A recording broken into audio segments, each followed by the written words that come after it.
Votre émission de fin de semaine, édition de la fin de semaine, on est vendredi. Et vous avez de la chance parce que nous recevons un invité exceptionnel qui nous vient de la diaspora camerounaise. C'est comme ça qu'on les appelle souvent, ceux qui arrivent de Paris. Mais ce n'est pas n'importe qui, croyez-moi, parce qu'il vient des milieux du football.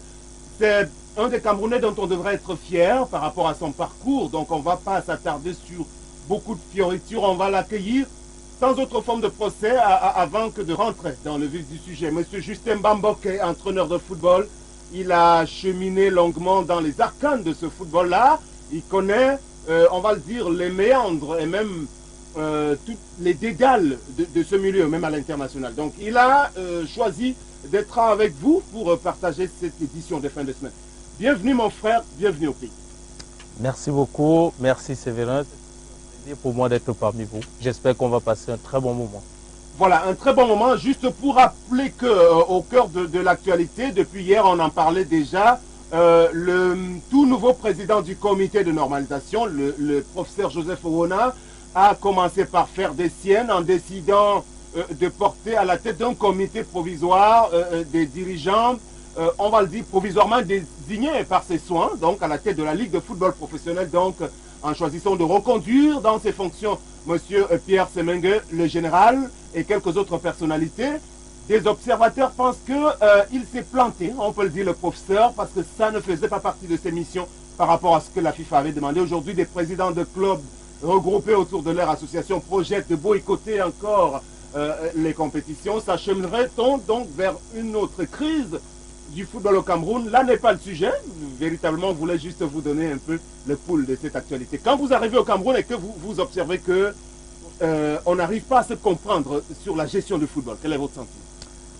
C'est toujours un sentiment de déception, hein, même si je me fais ma propre opinion. Maintenant, le professeur Joseph Owona, qui a pas mal de compétences dans le domaine, je pense qu'il ne faut pas qu'on s'agite en prenant des partis tout de suite.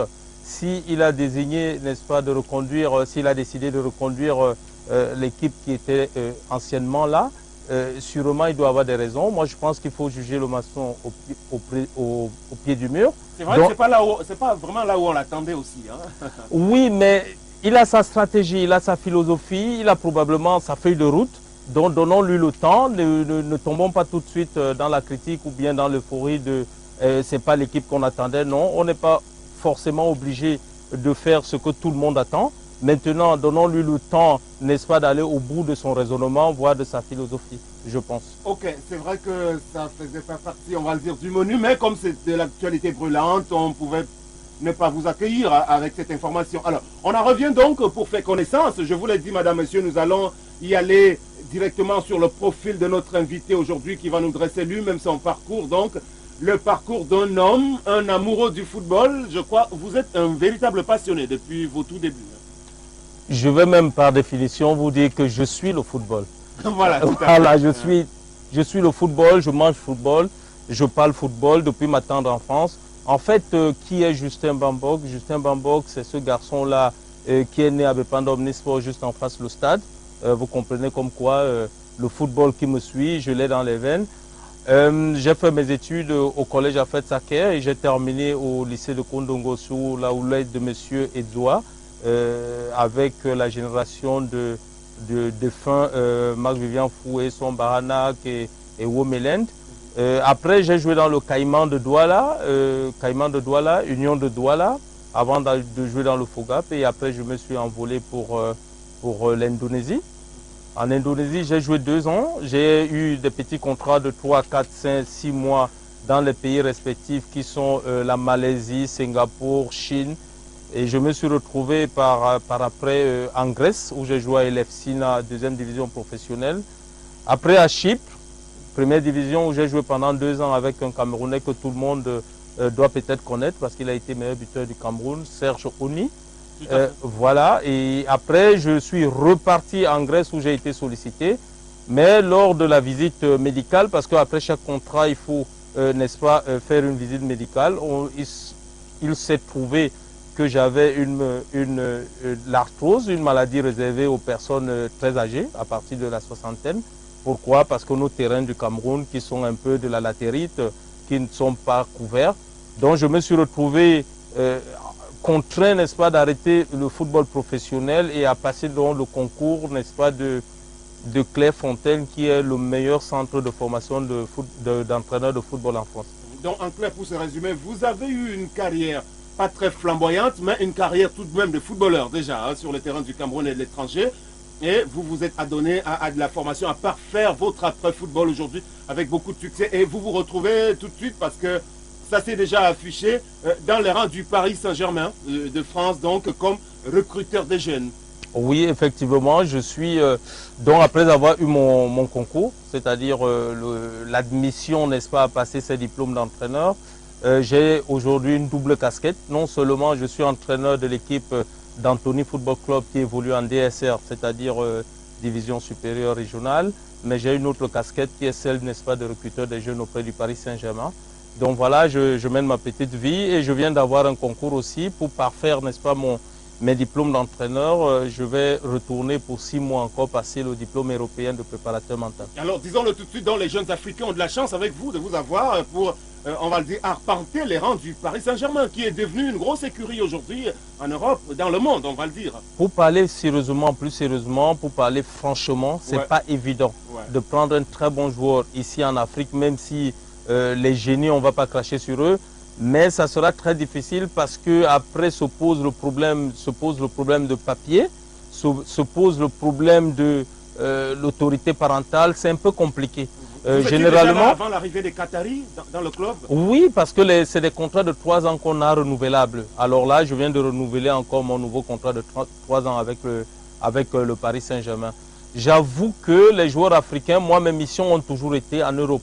On m'a déjà envoyé superviser des jeunes joueurs en Pologne, au Danemark, en Belgique, un peu partout. On ne m'a pas encore envoyé en Afrique peut-être parce qu'on n'a pas encore vu un Lionel Messi. Excepté peut-être le cas de votre fils, alors je dois le dévoiler. Monsieur Justin Bambok a son propre fils aujourd'hui dans les rangs du Paris Saint-Germain, catégorie des jeunes de moins de 18 ans. Et ce dernier est régulièrement sollicité en équipe de France de cette catégorie-là. C'est dire déjà que c'est de père en fils, finalement. Il a peut-être cette chance que moi je n'ai pas eu d'avoir, n'est-ce pas, un papa qui est dans le domaine. Mais je tiens quand même à rappeler ici là que effectivement mon fils il est là dans le PSG et il joue en équipe de France de football. Et que les Camerounais, nous avons beaucoup de joueurs, n'est-ce pas, dans pas mal de centres de formation en France. D'où le projet que j'ai essayé en off de vous faire part, vous voyez. Ok, donc on va donc le dire, vous respirez le football, vous sentez le football, mais la question tout de suite serait de se demander qu'est-ce que vous faites pour le football de votre pays. À ce niveau-là, est-ce faute de n'avoir pas spécifiquement été sollicité pour cela, ou alors vous choisiriez de gagner finalement votre vie là-bas en Hexagone parce que les conditions au Cameroun ne seraient pas forcément favorables à votre épanouissement? Pour vous dire vrai, c'est toujours plaisant et c'est toujours un défi pour quiconque, n'est-ce pas, qui se retrouve, n'est-ce pas, au niveau de l'Europe, de venir, n'est-ce pas, donner un coup de main à son pays. C'est avec tout le plaisir, n'est-ce pas, que j'aimerais venir donner un coup de main à mon cher et beau pays. Mais vous savez, après avoir passé 16 années à l'extérieur, même si je venais de temps en temps au Cameroun, on se trouve, n'est-ce pas, à devenir un peu exigeant. C'est-à-dire, je me vois mal, n'est-ce pas, venir entraîner au Cameroun ou bien apporter, n'est-ce pas, un projet et que les conditions pour l'aboutissement de ce projet ne soient pas réunies. D'où le petit quiproquo, n'est-ce pas, qui peut être devant la scène entre mon pays et moi. Donc, pour me résumer, je suis prêt à venir entraîner ou à venir donner un coup de main, soit à l'une des équipes nationales du Cameroun, je suis prêt, mais à condition, n'est-ce pas, que toutes, n'est-ce pas, les conditions soient réunies. Ok, toutes les conditions soient réunies. On va peut-être vous demander à quoi est-ce que vous faites allusion essentiellement, parce qu'à ce niveau-là, depuis quelque temps, le Cameroun est à l'ère du professionnalisme. Justement, on en parlait à début d'émission. On a reconduit le dernier président, on va le dire, de la Ligue de football, le général Semenga. Déjà, de la perception que vous avez même de l'extérieur, vous pensez vraiment qu'on y était déjà dans le football professionnel? Pour vous dire vrai, non. Non, on est en train de faire ce qu'on appelle, j'espère qu'on va y arriver, mais pour le moment, nous sommes au stade, n'est-ce pas, du bricolage. On essaye de... Voilà, il fallait qu'on soit dans le monde professionnel, c'est pas nous qui avons... Donc vous êtes de ceux qui pensaient qu'il ne fallait pas y aller tant qu'on n'était pas prêt, ou alors il fallait quand même démarrer? Non, il fallait y aller, il fallait quand même démarrer, parce que la FIFA, qui est quand même une grosse machine, nous l'a imposé, il fallait quand même y aller. Mais par ricochet, il fallait quand même faire un effort pour que, n'est-ce pas, le strict minimum soit là. Parce que quand je regarde, par exemple, ces gamins, dans quelles conditions ils s'entraînent, j'ai envie de me poser la question simple. La FECAFOOT n'a-t-elle pas des moyens, n'est-ce pas, pour avoir ne serait-ce que 5 stades synthétiques? Ça, c'est la question que je me pose. J'ai eu dire que la FECAFOOT doit être construite à hauteur de 2 milliards et les acteurs même de cette FECAFOOT n'ont pas d'aire d'entraînement. Donc je me demande tout simplement, sans toutefois doiter du doigt quiconque, je me pose juste la question de savoir, a-t-on bien réfléchi, où est-ce qu'on va? Autant de questions qu'on se pose. Quant au professionnalisme, je pense que le professionnalisme n'est pas seulement les joueurs qu'on voit le dimanche. C'est comment est-ce qu'ils ont dormi, comment est-ce qu'ils s'alimentent, ils sont à quel niveau, la masse graisseuse, elle est à quel niveau. C'est un tout qui fait en sorte qu'on puisse parler de professionnalisme. Justin Babok, vous n'avez pas envie de dire très clairement que les gens qui gèrent le football, nos dirigeants, ils n'ont pas de vision. Aujourd'hui, c'est pour ça d'ailleurs qu'il y a des crises tout le temps. Je n'ai pas cette prétention, pour vous dire vrai. Je n'ai pas la prétention de dire que ce qu'ils... Ou alors vous n'avez pas ce courage aussi, puisque vous êtes dans le circuit. Le courage... Vous attirez des ennuis aussi. Non, non, je n'ai pas peur des ennuis. J'ai pas peur des ennuis. Si on est là, c'est pour essayer d'apporter notre petite contribution, notre goutte d'eau, n'est-ce pas, au moulin, pour que le football camerounais avance. Reconnaissez donc que nous ceux qui sommes ont géré une ce grande... football manquent de vision, nous de sommes... façon criante. Non, moi je ne vais pas dire que ceux-là manquent de vision. Je vais tout simplement dire qu'il y a quelque chose qui ne va pas. Tout simplement. Soit ils sont restés amateurs, soit ils sont, je ne suis pas politicien malheureusement, je suis entraîneur de football. Mais moi je pense pour ma part que soit ils sont restés amateurs pendant que le football est devenu professionnel, soit l'inverse, mais l'inverse me surprend. Voilà. Donc voilà, donc pour dire, voilà, on va prendre la première hypothèse et essayer, n'est-ce pas, de leur demander de s'arrimer, n'est-ce pas, au football professionnel, tout simplement. Je n'ai pas la prétention de dire que voilà, ils sont passés à côté de la plaque, c'est des nuls. Non, je veux tout simplement dire que le football professionnel demande pas mal de choses. Et ces choses, peut-être qu'ils attendent le bon moment pour les mettre au devant de la scène. Compris là-dessus, vous êtes un garçon civilisé aussi, vous n'avez pas aussi, on va le dire, la prétention de vouloir taper directement sur les gens. Donc, habituez-vous à comprendre là où il veut aller. Notre invité, on s'attarde sur ce dernier tout au long de cette émission parce qu'on vous l'a dit, c'est un personnage assez exceptionnel dans le milieu du football.